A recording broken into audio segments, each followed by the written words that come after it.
Do you guys have, whether you had a fine college experience or not, do you have that college fantasy that you got out of movies or TV shows that you never lived, that you still sort of dream about? Wouldn't it have been great?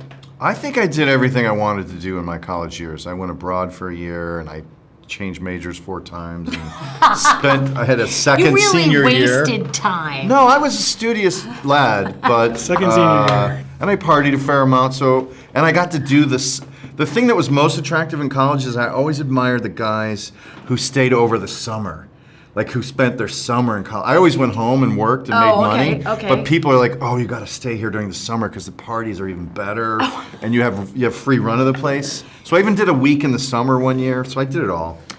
I definitely did not get to have the life of the party kind of college experience. I was very into studying Italian Renaissance studies, something I've done absolutely nothing with.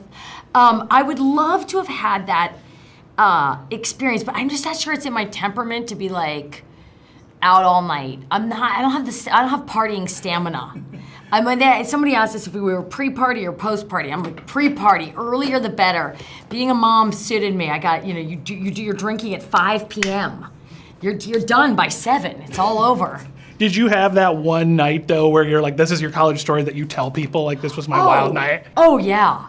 Yes, we had a thing on Thursday nights called Funk Night at Brown. There was a bar on campus that was in the middle of the campus, and it was a bar.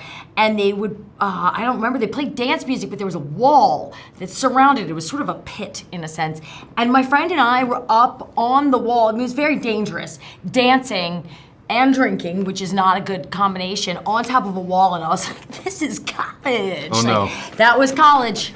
That one night, that was college. I was waiting for you to and then I fell over and split my head open and was in the ER. No, thank God, no, we did not have any of that, no. I just remember one house we had on College Avenue, which was a great house. It was like 5 dudes on the bottom 2 floors and like 8 girls on the top 2, and really friendly, fun, great parties.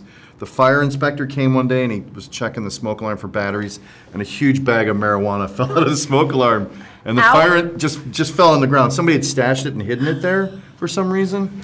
And then the fire inspector's like, I guess that's somebody. He didn't care. He just kept going through. Could you imagine in a college town how much time the fire inspector would lose if he had examined every bag of weed? Yeah, he doesn't. That's not his job. Were you guys a little bummed that you didn't get to take part in the 80s wardrobe of this particular film? I arrived on the day that they were shooting the 80s dance party. It was my first day. I wasn't even working that day. I was there for fittings and they did some pre-publicity shot stuff. And I did not know what was going on. I mean, it was so out of control. Ben came to introduce himself to me because I'd never met him. And I looked him up online, and he had dressed for the day, even though he wasn't in the scene. And I thought, I think that's the director, but he looks crazy. And he was wearing this weird, I want to say silver pants and a cat shirt.